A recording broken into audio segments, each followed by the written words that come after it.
So it's my real pleasure to introduce Dr. Calum Miller today. The abortion debate's often seen as a dilemma between the well-being of the mother on the one hand and the well-being of the child on the other. For pro-lifers, the child's right to life outweighs the mother's right to choose. But in fact, the empirical evidence suggests that abortion has, on the whole, been detrimental not only to unborn lives, but also to women generally. And this is what Dr. Calum Miller is going to elucidate for us today. So Calum is a medical doctor. He's based in the UK. He's a research associate at the University of Oxford, researching abortion ethics and policy. He's spoken widely on national media and across the world to professional groups and politicians on the harms of abortion and the need to protect both mother and child. He's taken part in numerous debates, including with the former CEO of the UK's leading private abortion provider, and he's published on a wide range of topics in peer-reviewed journals and won prizes from the University of Oxford and the Royal College of Psychiatrists for his work on medical ethics. So Calum, it's a real delight to have you here today, and we really look forward to hearing what you have to say. Thank you. Thank you. Well, thank you to everyone as well who's taken the time out of their day to talk and listen to a discussion about this incredibly important topic, which I know has been discussed in this forum multiple times before, and of course is very timely this week in particular with a global debate about this topic. I really became pro-life, as you might put it, or pro both lives during medical school. So I was not pro-life when I entered medical school. I wasn't raised with that sort of belief. And it was really the discussions that I had while I was studying at Oxford and thinking about this topic, seeing the effect of abortion on both the unborn child and on the woman, that really led me to becoming pro-life and looking into this area more deeply. And so as time has gone on, both during clinical practice and during my academic research, I've looked more and more at how abortion impacts society more generally. We're often told that if you're pro-life, you're prioritizing the baby over the mother. But actually, what I came to find after years now of research on this topic is that abortion has been harmful to women, and that the interests of the child and the interests of the mother go hand in hand. What harms a baby harms the baby's mother. And that's a sort of universal rule of parenthood, that when a child is harmed, their parents are harmed, because parents and children, their well-being goes together. And this is what the evidence shows in practice. And so I want to share with you some of the ways in which abortion has been harmful, not only, of course, to the many unborn lives which are lost through abortion, but also to the women who become secondary victims of this industry and of this practice. So I'm going to be sharing just a few of the ways in which abortion is harmful for women and talking a bit about those. And there's obviously a huge amount more that could be said as well. The only other thing that I'll say before beginning is that I know you are from all over the world, and it's wonderful to have people from every corner, well, if there were corners of the planet. If there's any way that I can help your domestic pro-life work, or in the medical field or in the advocacy field, please do get in touch afterwards, and I'd be glad to try and help build a pro-life culture or maintain a pro-life culture in your respective countries. In the UK, we don't have a pro-life culture at all, and so I'm very much in the minority, but I hope that we can change that over time. So the first way in which abortion is harmful to women is sort of hinted at by the United Nations Population Fund, which in a sense is ironic, because the United Nations Population Fund is one of the main advocates of abortion around the world, mainly as a tool of population control. But they note that 126 million women are missing around the world because of son preference and gender-biased sex selection. Now, what they don't mention is that a significant proportion of these missing women are missing specifically because of sex-selective abortion. This is data from the University of Oxford, from a variety of published studies, and it has shown that since it has become possible to determine the sex of a child in the womb through ultrasound technology around the 1970s and 80s, the number of unborn baby girls who have been aborted simply because they are baby girls has risen dramatically over time, so that now there are nearly 2 million baby girls who are aborted every year simply because they are girls. And that's ignoring all the other baby girls who were aborted for other reasons. Nearly 2 million are aborted simply on the grounds that they are girls and would have survived if they were boys. This is, of course, widely condemned by all sorts of human rights bodies, even ones that generally support abortion. So, for example, the European Parliament condemns prenatal sex selection and condemns sex-selective abortion, and in fact required European countries to introduce laws to prohibit sex-selective abortion. But of course, very few European countries have actually done so, and sex-selective abortion remains legal, at least in practice, in many of those countries. Here's one example. It was found a few years ago that even in the UK, a significant number of baby girls were being aborted on the grounds that they were baby girls. And one of our parliamentary parties called for a ban on the misuse of this screening in order to perform sex-selective abortions. But that same party just a few years ago voted on whether to ban sex-selective abortion and overwhelmingly voted against banning it. They voted to keep sex-selection abortion legal in the UK, and so it sadly remains to this day. Now, this means that sex-selective abortion is one of the most powerful, potent tools that misogynistic forces have globally to reduce the visibility and the voice and the presence of women. There are few things or practices or industries in the world which lead to the systematic destruction of 2 million women every single year, but abortion is one of those. And of course, it doesn't just mean that women are less present and visible and active in society. It has downstream effects. When in certain parts of the world, the ratio between men and women is significant, as in parts of China and India in particular, it has downstream effects. If there are a whole load of men in a particular region who cannot find wives, who cannot find partners, this actually fuels sex trafficking and bride trafficking. And so we know that there's a significant increase in demand for trafficking of women in certain parts of the world because there are so few women around in society. So men, in a sense, want women around when they are older, but don't want women around as children. They're not prepared to look after them in their childhood. And so this fuels sex trafficking and bride trafficking and a variety of other social problems.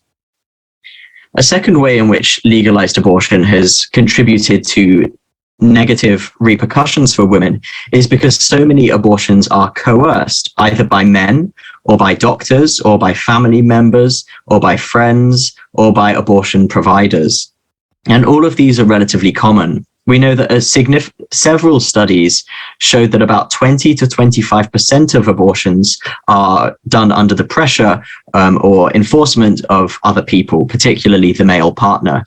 This was true in Norway, a very liberal feminist country. It was true in the UK, likewise.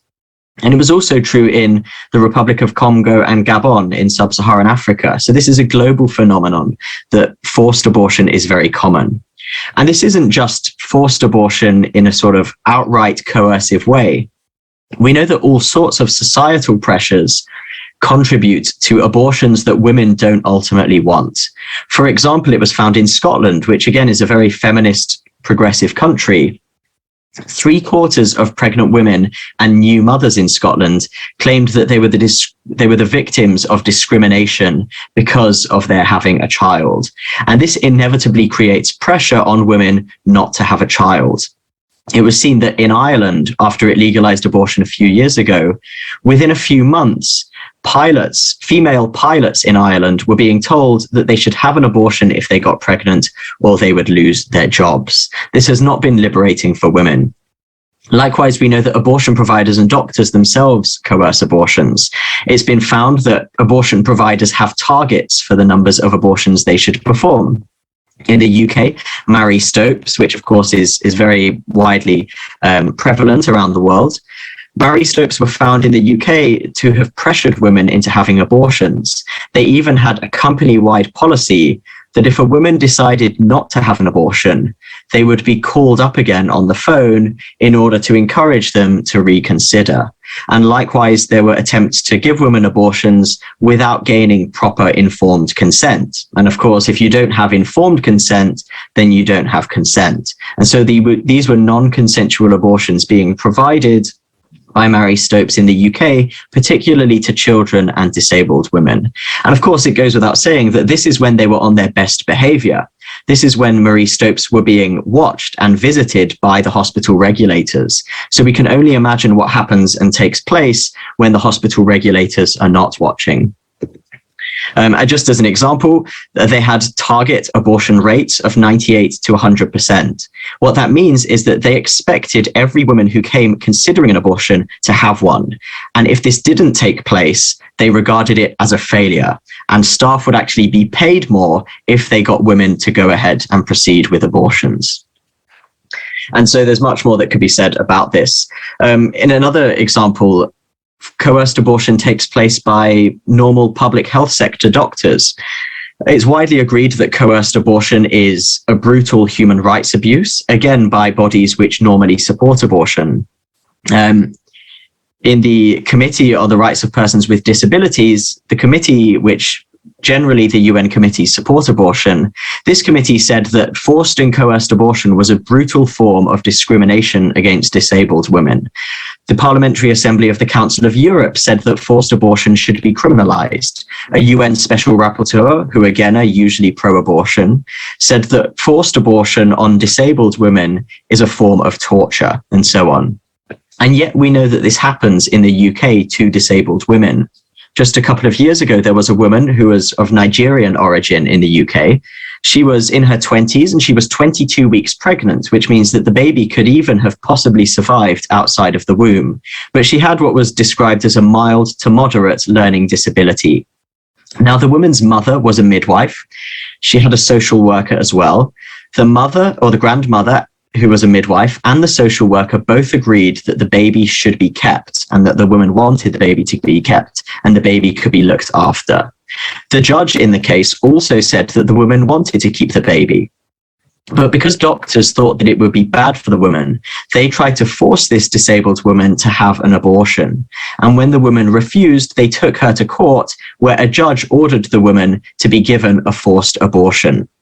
And they said in one of the news articles that in order to placate or appease the woman who did not wish to have an abortion, doctors simply told her that she would be given a new doll to play with instead of her baby. Now, fortunately, in this case, it had a positive ending. At the very last minute, money was raised for the woman to appeal, and the appeal court overturned this judgment. But we know that in other cases, these judgments have not been overturned, and disabled women have been subject to coerced abortion at the hands of doctors, even in supposedly progressive pro-human rights countries like the UK. You can judge for yourself whether we have earned those labels. The third way in which abortion has been harmful to women's mental health is something I should give a mention to Dr. Peter Saunders for, since he has done a huge amount of work on this and was one of the people who got me into this subject in the first place. Most abortions in the UK are done for mental health reasons, and that is because most abortions are not done because a woman's life is at risk, or because she is the victim of sexual crime, or because the baby has a disability. Almost all abortions are done for socioeconomic reasons, and in many countries, these are described officially as mental health reasons because the law is strict, at least on paper. But of course, there is no evidence for this. So despite many abortion advocates claiming that abortion is needed for women's mental well-being, it's actually widely agreed that there's no evidence that abortion helps a woman's mental well-being. David Ferguson was one of the leading researcher on this topic. He was pro-choice. He thought that abortion should be legal and supported it. But he was an honest psychologist who performed top-class research on this topic. And so he concluded that at the present time, there is no credible scientific evidence demonstrating that abortion has mental health benefits, and that we shouldn't be performing abortions that are clinically unwarranted on the grounds of a clinical indication. We should just admit and be honest that we are doing this for socioeconomic reasons, not because the woman's mental well-being is genuinely at stake. He actually went much further, and despite being pro-choice, he said that the evidence is now fairly clear that when a woman has an unwanted pregnancy, we're ignoring the women who have wanted pregnancies. We're only talking about women with unwanted pregnancies. If a woman has an abortion in that situation, she will have significantly worse mental health outcomes than if she continued the unwanted pregnancy. He found that women who had an abortion had a 28% increased risk of anxiety, a 78% increased risk of suicidal behavior, a 130% increased risk of alcohol misuse, and a nearly 300% increased risk of drug misuse. We also know from other studies that the risk of PTSD after an abortion ranges from about 1.5% to 14%. Now, this might seem like a small percentage, but even the minimum estimate there, 1.5%, would lead to an enormous number of women suffering PTSD as a result of abortion. In the UK, for example, there are 200,000 abortions each year. So 1.5% of that would be 3,000 women. And because PTSD can be easily linked to a specific causal event, there is no debate in these situations whether the abortion was really the cause of the mental health difficulties. These are women with abortion-specific PTSD symptoms, and at least 3,000 women in the UK develop PTSD specifically as a result of their abortion. And the real number may be significantly higher, and so on in other countries. Another statistic that's not widely known about mental health is a study that was done on women who were refused or denied abortions several years ago. This was done in the US, and the study was generally used in order to say that denying women an abortion causes all sorts of problems for the women. But what the study actually found, though it didn't publicize this, was that when women were denied an abortion, 3/4 of those women went on to have the baby. And this shows, firstly, that pro-life laws work. If being denied an abortion means that you're overwhelmingly likely to keep the pregnancy, it means that the law and policies protecting unborn children really do have an impact and do protect lives, and they do prevent many, many abortions from taking place. But the most remarkable thing they found was that of those women who kept the baby and who raised the baby, 98% of them were glad that they did not have an abortion in retrospect. That means that almost every woman who is denied an abortion and keeps the baby is glad that they were denied an abortion. So stories of large numbers of women having terrible psychological outcomes because they were denied an abortion simply aren't true. We know that the overwhelming majority of women, almost all of them, are glad in the end that they had an abortion. A fourth way in which abortion has been harmful for women is through the impact on mortality. And this is a huge debate with a lot of different elements, and I can't go into detail on it here. But one of the key points comes from the previous thing I mentioned. We know that suicide is significantly linked with abortion. And this is very intuitive because we know for a fact that pregnancy and childbirth are strongly protective factors against suicide. Abortion removes those factors protecting women against suicide, and it adds a traumatic event to women. And so it's only natural that abortion would increase a woman's suicide risk.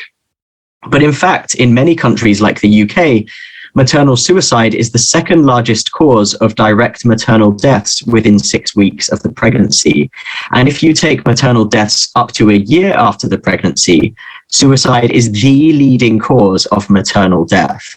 But we know that suicide and abortion are closely linked. And what this means is that women who have an abortion are at a significantly increased risk of dying after an abortion compared to continuing pregnancy. So, for example, this data is from Finland, which has very good evidence on abortion and outcomes because the documentation is very good. They found that a woman who becomes pregnant and keeps the baby has a lower than average suicide risk. But a woman who has an abortion has a far, far higher than average suicide risk. And because suicide is the leading cause of maternal death in Finland, what you find is that the mortality risk for pregnant women is much lower than average, but the mortality risk for women having an abortion is again much higher than average. A fifth way that abortion has been harmful for women is because it increases the risk of preterm birth, and the evidence is now fairly clear on this. It's one of the few associations with abortion that even abortion advocates and providers admit is a genuine association, though some of them claim that there is not a causal association between them. But we know that having one abortion increases your risk of preterm birth by about 30%, and multiple abortions dramatically increase that risk much further still. And it increases the risk of very early preterm births, which of course have much more health consequences by an increased amount still. Even the Royal College of Obstetricians and Gynecologists, which try to downplay the causal association, say that the reason for this association may well be cervical trauma as a result of the abortion.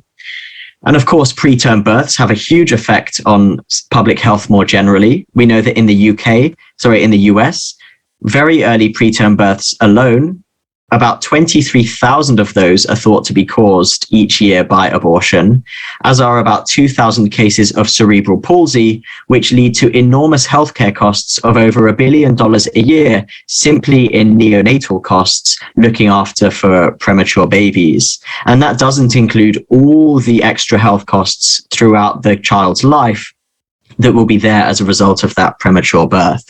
And of course, as many of you will know, preterm birth complications are the leading cause of death among children under the age of 5. And in 2015, were thought to be responsible for about 1 million deaths in that year. And so preterm birth is a very significant public health problem and is widely agreed, though not universally agreed, to be often a result of a previous abortion taking place in the mother.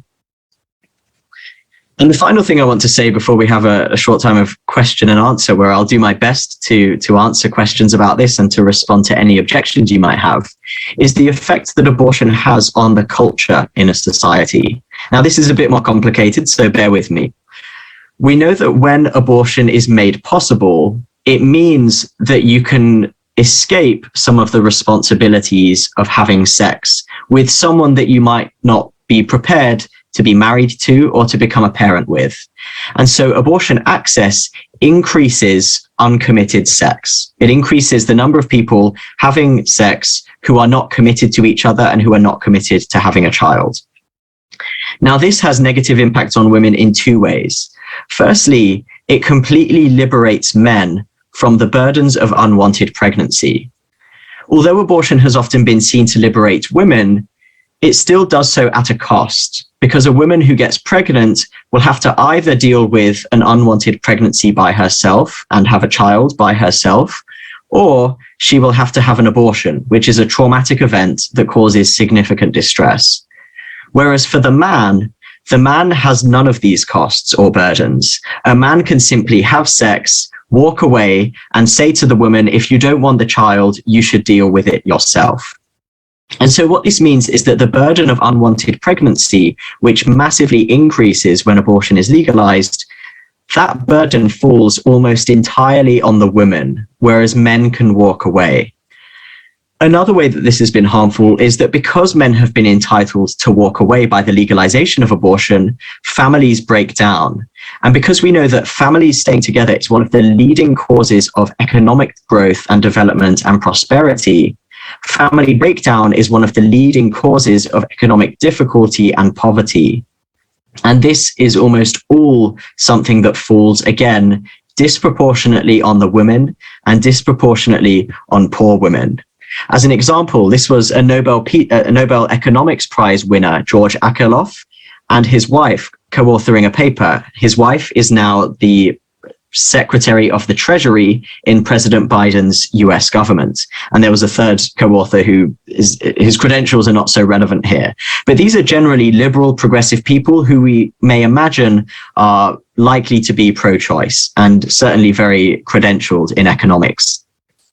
They said that over the last 25 years, i.e. since abortion and contraception were legalized in the US, disturbing trends have occurred in the United States and in other Western countries which legalized abortion.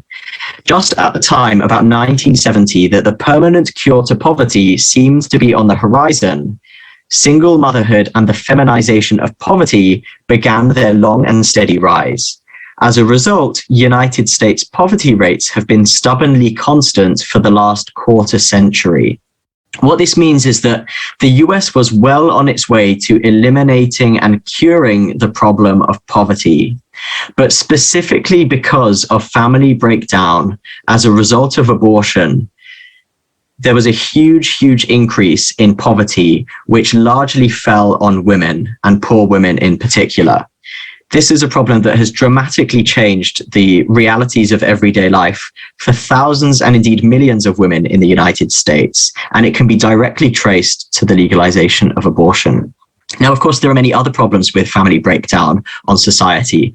We know that family breakdown is associated with many negative outcomes, both for the parents and for the children, including more violence and crime, some of which, of course, is directed towards women.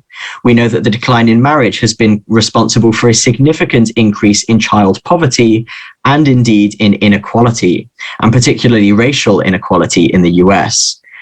One of the other things one of the authors noted in a separate paper is that because men have been entitled to simply walk away from women and not have any responsibility for their partner or for the child, this has liberated men to continue a life of adolescence, in a sense.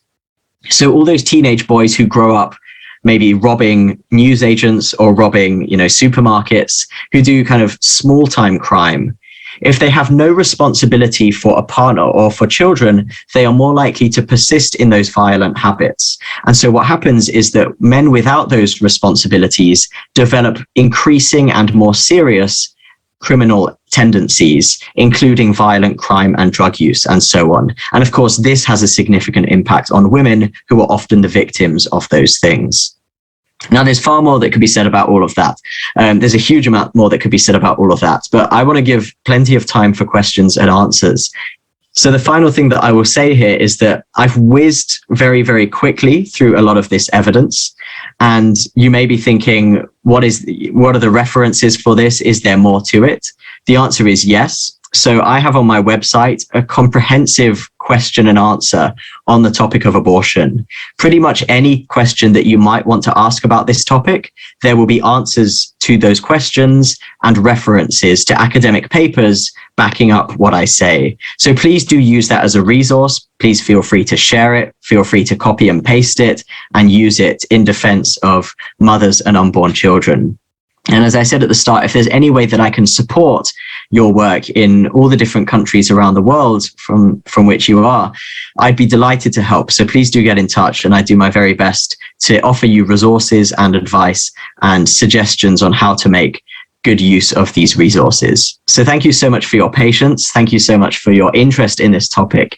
And I'd love to be very open to questions, including objections that you might have. I think it's great to have an open, honest forum for discussion. And so please do fire away with questions, and I will hand back over to Peter. Thank you. Thanks very much, Calum, for a very comprehensive overview of many of the areas where women's health is impacted. And we're all aware this is a very controversial and often emotive subject as well. So the questions are starting to pour in. There's one that's right at the top in terms of upvotes, Calum. Let me start with this one from Marissa Resulta, who is a pediatrician based in the Philippines. She says, I see sexually abused children, and when we see an acute case, we give emergency oral contraceptive pills to avoid the child from getting pregnant. Is it right for us as Christian doctors to do this, or are we somehow being instrumental in preventing these abused children to continue with their pregnancy? So I guess there's two elements to this question. One is the effect on the baby or the embryo, and the other on the mother. Well, thank you for that important question, and thank you for your work as well, Marissa, in looking after these vulnerable victims as children of sexual abuse. It's such a horrendous crime. It's difficult to even think about, but I'm grateful for the work that you do in supporting those children. What I would say is that there is still seemingly an open debate about whether emergency contraception works as an abortifacient. What I mean by that is the key question for Christians, and indeed for anyone kind of interested in human rights, is, does this end the life of a human being? There was a study just a couple of years ago which surveyed 5,500 biologists, and it found that 95% of them agreed that a new human organism is created at fertilization. And likewise, this fits with what we know from the biblical passages about life beginning in the womb and beginning at conception, even though they didn't know the details of fertilization. So the key question for us is, does this end the life of a child after fertilization? What I would say there is that some kinds of emergency contraception certainly do so. So we know that the copper coil, for example, used as an emergency intrauterine device, does in some cases operate after fertilization. And we know that as a fairly uncontroversial fact.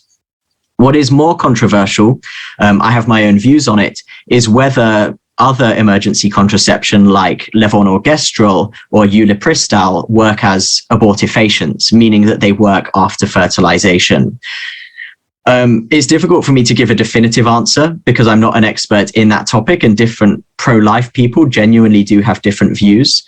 But I would encourage you to look at the best case for the, I suppose, cautious view on this topic. There's a biologist called Bruno Motzenegger. I'll put it in the chat, his name, so you know how to spell it. Motzenegger has done some of the best work arguing that these other emergency contraceptives do operate after fertilization. It's probably best if I let you read his work and make that decision and judgment for yourself rather than giving you a definitive answer. But I would say that there is significant debate, even though some people who are pro-abortion try and say that there's no way that these medications operate after fertilization. It seems, in my view, that there is a significant chance that they do, but I will post his name in the chat and let you make that judgment yourself based on his papers. So thank you for that very important question. I'd be glad to talk about it more another time. Thanks, Calum. And the second question here, it's anonymous, but I think one that many people would be asking and are upvoting. In the UK, it was Sir David Steele who was instrumental in getting the original Abortion Act passed. And one of his concerns that motivated him in doing that was the number of backstreet abortions. So people were seeking unsafe, often not from medical practitioners and so on, it was argued, and that he did this in order to save those lives of women. So can you give us your views on the question of backstreet abortions, whether legalizing it really reduces them? Was this a genuine reason on the basis of the evidence? Yes, thank you for that question as well, which I think is a perfectly good and sincere question. It's a question I wrestled with for a long time, because normally pro-lifers simply would say that, yes, legalizing abortion will make it safer, but nevertheless, the unborn child has to have legal protection as a matter of justice. And so whatever the consequences are, we have to put that equality and justice into law. Whatever you think of that response, what I have done over the last couple of years, and I'm actually writing a book on this topic, is looking at the empirical evidence that legalizing abortion reduces the number of unsafe abortions. Having looked at this now for a good few years and writing much on this, I've published a couple of papers on it. The first thing to say is that pro-life laws do reduce the number of abortions. Perhaps the best evidence for that is the study I mentioned earlier, which showed that when women are denied abortions, 75% of them go on to have their child. That's a pretty direct and clear piece of evidence showing that restricting access to abortion does enable and empower women to continue their pregnancies. And in almost all of those cases, they are glad that they did so. Now, the second question about whether legalizing abortion makes it safer for women. Of course, in some sense, in a very obvious sense, having an abortion performed by a trained medical professional is going to be safer than a woman using a very unsafe method in an illegal context. But that doesn't necessarily mean that legalizing abortion will reduce the number of women who die from backstreet abortions. So in fact, I'm writing a chapter on this at this very moment and hopefully finishing tomorrow. I've surveyed a huge range of countries across the globe, including the UK, but also including countries in Africa like Ethiopia, Zambia, South Africa, countries in Latin America like Chile and Uruguay and Cuba, countries in the Middle East like Tunisia, countries in Asia like India, a huge range of countries. And I have found that in no case has there been convincing evidence that legalizing abortion has reduced the number of women who die from abortions. In fact, in some cases, it has simply led to worse problems. And a good example is Ethiopia. Ethiopia legalized abortion around 2006. And there are multiple studies showing that during that period of legalization and for 10 years afterwards, the number of legal abortions increased up to about 300,000 legal abortions every year in Ethiopia. But when you look at the number of illegal abortions, the number of illegal abortions has not changed at all. Just as many women are obtaining illegal abortions in Ethiopia as before it was legalized. So the only thing that has changed in Ethiopia is that more women are having abortions. It hasn't meant that women are getting safer abortions. And in fact, the women that were admitted to hospital having had those abortions after legalization were actually much more unwell. There was a significant increase in the number of women with organ failure, septic shock, peritonitis, and so on. That's a particular country that I have a paper on. So if you look up a paper, Calum Miller in the Ethiopian Medical Journal, it came out just a couple of months ago. If you want to look further into that case study, if you want to know more generally about this topic, please do get in touch and I would be glad to share more of the evidence on that, including the evidence for the UK specifically. Thanks, Calum.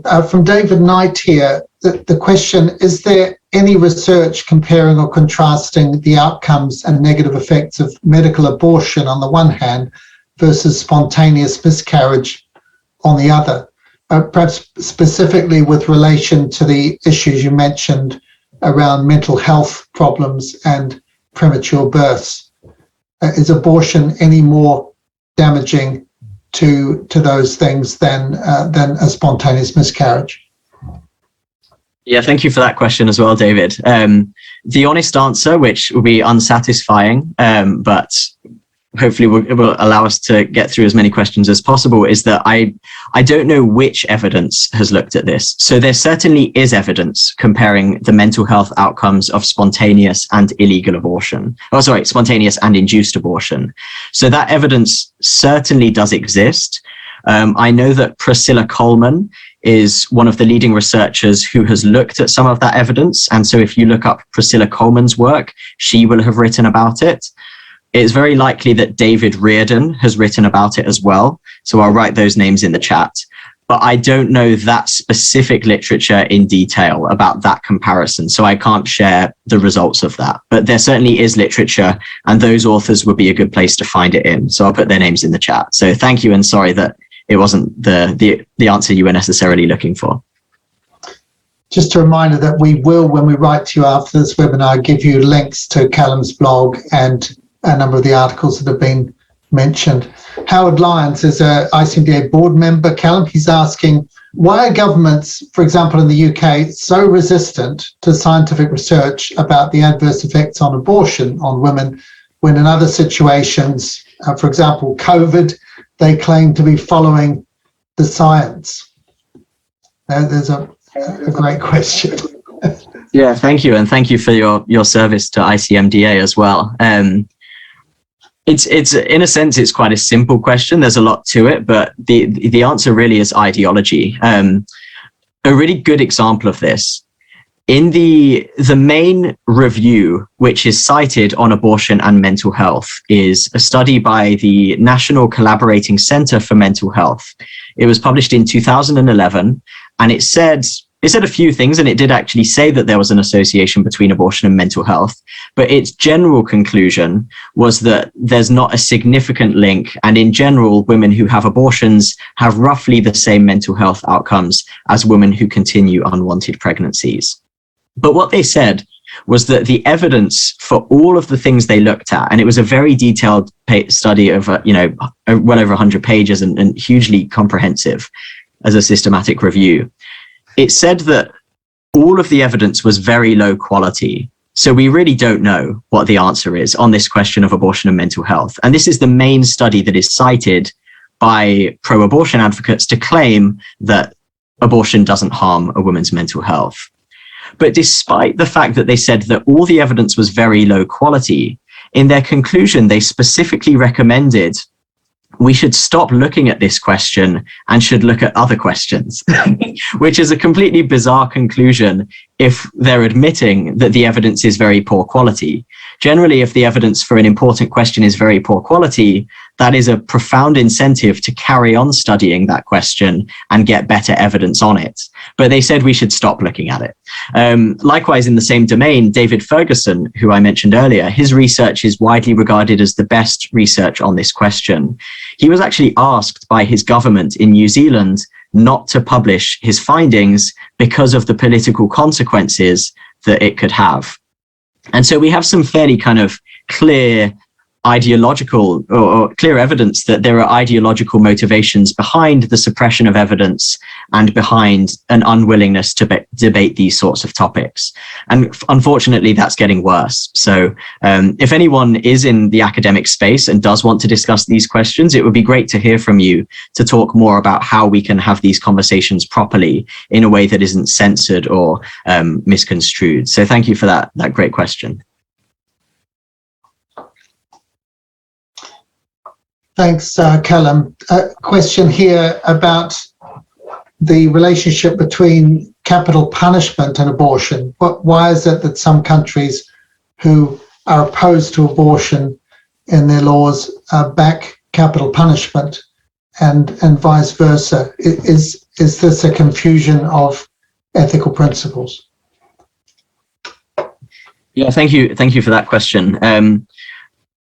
I will be upfront and say that, of course, Christians disagree on this, but my own personal position is that I'm opposed to capital punishment, and I would want to see it abolished. I think that people should be given a second chance, and especially a chance to meet Jesus and to receive and experience his forgiveness. And that would be my personal position for why I oppose it. But that's not to say that there's only one Christian position. So that's just kind of to be upfront about where I'm coming from. I would still say, nevertheless, that to have capital punishment and to restrict abortion is not inconsistent. In my view, that's a wrong combination of views to have, but it's still consistent. And the reason it would be consistent is because in the case of capital punishment, you are ending the life of someone who is guilty of a very, very grave crime, usually because they have ended someone else's life. And so in that sense, although I disagree with capital punishment, I think that it is clearly an attempt to uphold the sanctity and importance and infinite value of life by saying that the only way to properly respect the life that has been lost through a murder is by taking the life of the culprit. It's saying that the only way to sort of repay society, the only thing equivalent to a loss of life, is not financial penalties, because a life is worth more than that. The only thing that can compensate for a murder is another loss of life. And so in a way, it's intended to say that human life is infinitely valuable. Whereas on the other hand, abortion, almost by definition, ends the life of an innocent child who has never done anything wrong. And so there's a clear difference between them. So as I say, my position is that I'm against capital punishment. I don't agree with that argument that I gave for it, or I don't find it convincing enough to say that capital punishment should be legal. But I would also say that we shouldn't quickly and, in my view, recklessly accuse people of being inconsistent if they support both pro-life laws and capital punishment. I don't think it's strictly inconsistent. And although I disagree with them, I think that they may well still have a coherent worldview, even if it's one that I disagree with. So I hope that helps to explain a bit. Thank you. Thank you. A more practical or personal question here, anonymously, but lots of votes. How do you cope with the hostility that you must inevitably experience from healthcare professionals and pro-abortionists just for speaking and writing in this whole area? Yeah, thank you for that question. I think it's easy to sometimes to exaggerate the hostility that we do get. So I certainly get hostility and have had, people threatening to report me to the GMC because I'm pro-life and all sorts of, that's the General Medical Council, the professional regulators in the UK. And so certainly you do get threats and you do get hostility. But it's not, I don't constantly have death threats in my mailbox or anything like that, though of course some pro-life organizations have had death threats. I would really say that you can be encouraged to do the right thing. And a lot of that is through other people being involved. A lot of it is through the Bible. A lot of it is through seeing the perseverance of Christians throughout history who have withstood hostility for doing the right thing and did the right thing because it was the right thing. So I would say that having a support network is crucial, and having the encouragement of other people speaking out is also helpful. And so one way that I'm helped is by having other doctors be vocal about their views and normalize being pro-life. And so we can often get into a vicious cycle where no one wants to talk about this. No one wants to say that they're pro-life publicly. And that makes hostility worse because it looks like I'm the only one. So I would say be bold about being pro-life and be openly pro-life and share the arguments and the evidence with your peers and with the people around you.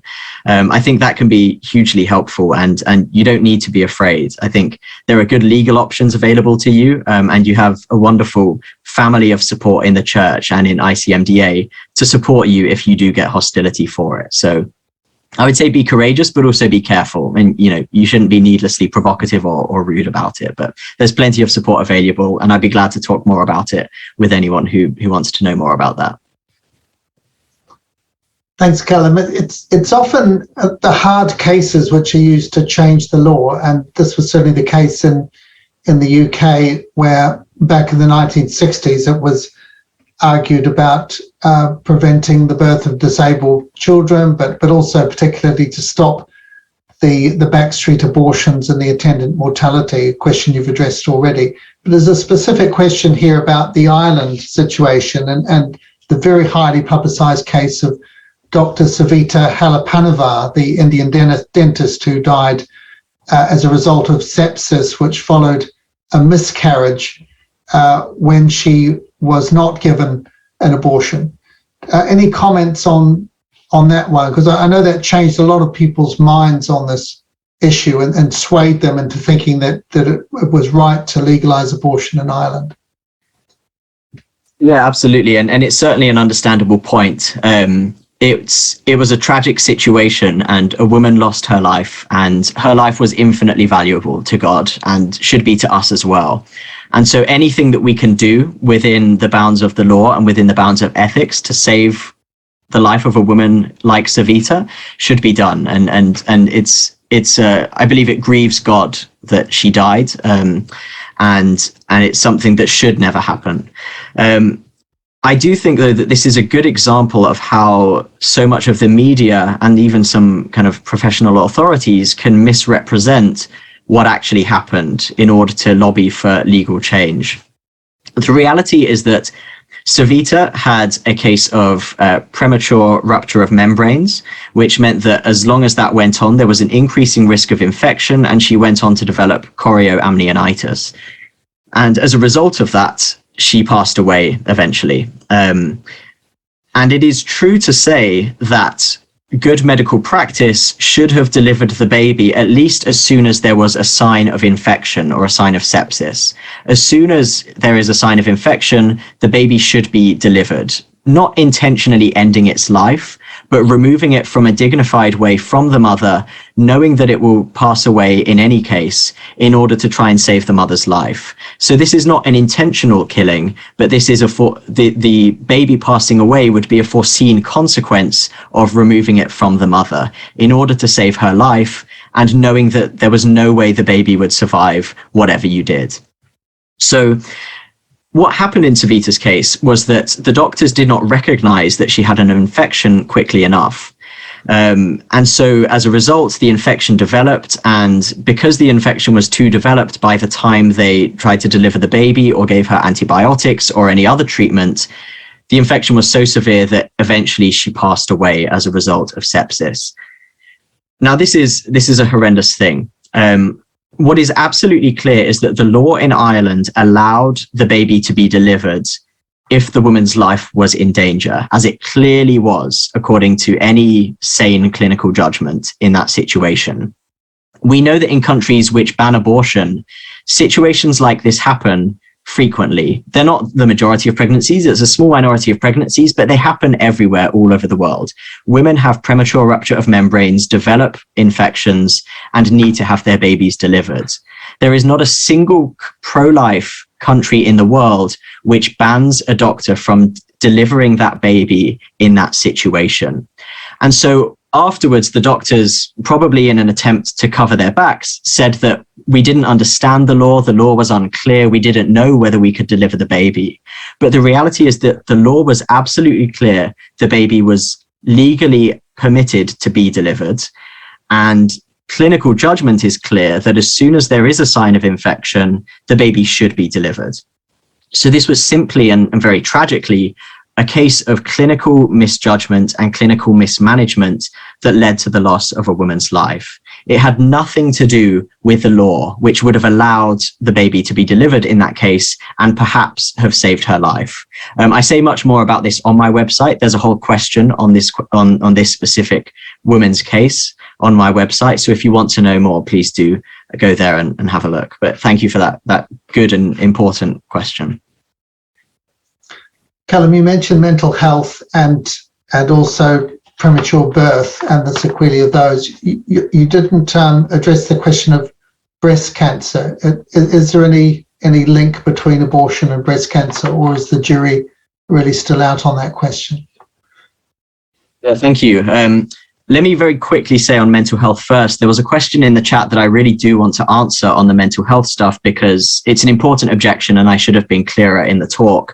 This objection, I can't see the chat, the question now, but it was about you're confusing correlation with causation. Maybe women with more mental health problems were more likely to have abortions in the first place. And that's a perfectly legitimate question. I should have been clearer about this and said that the studies looking at this control for those confounding factors. So they take equivalent women who have the same mental health difficulties or the same prevalence of mental health difficulties and so on, and they control for those pre-existing factors. And even when they do so, they still find that women who have abortions have much worse mental health outcomes. So this can't be explained by a pre-existing factor that women having abortions are more likely to have. So I hope that makes a bit more sense and clears that up. On the question of breast cancer, very briefly then, it's not an area that I have looked into real detail on. As far as I can tell, and I've discussed this with a professor of oncology at one of the world's leading universities, perhaps the world's leading medical school, what I have seen from my research and from discussions with such experts is that we know that having a child at a relatively early age, having a full-term pregnancy at a relatively early age, decreases the risk of a woman getting breast cancer later in life. Whereas by contrast, it would follow that if you end a pregnancy before it reaches full term, that protection against breast cancer is removed. So that seems to be uncontroversial. It's uncontroversial that having a full-term pregnancy at an early age reduces your risk for breast cancer. And of course, having an abortion and therefore not having the pregnancies should return your risk for breast cancer back up to the average. What is much more controversial is whether the specific procedure of having an abortion adds to the risk of breast cancer on top of the average risk that a woman would normally have. That is much more controversial, and it's not a question that I've looked into in detail, and so I wouldn't be comfortable speculating on it. And I think it's important that we're honest about these things, that if we don't know the answer, we shouldn't say the kind of pro-life thing or the thing that helps our case. If I haven't looked at the evidence, I'm not going to make a claim about it. So that would be my position on the breast cancer link. So thank you for that question. Thanks very much, Calum. And I'm afraid that's all we've got time for today. We have lots more questions coming, and it just shows what an important subject this is to address. But thank you for your comprehensive and evidence-based approach to this, for your commitment and passion in this whole area, and for your integrity also in saying when you're not sure. And there's just so much research, isn't there, to be on top of in this area, and what an important time to be discussing this issue. I think I heard earlier today that the Secretary General of the UN was making claims about mortality statistics and how abortion saves what lives, which don't seem to measure up to the evidence that you've presented and which is out there. So thanks again, Calum. Thank you to everyone for coming today, for your many questions, and we hope to see you again shortly on ICMDA webinars. May the Lord bless you.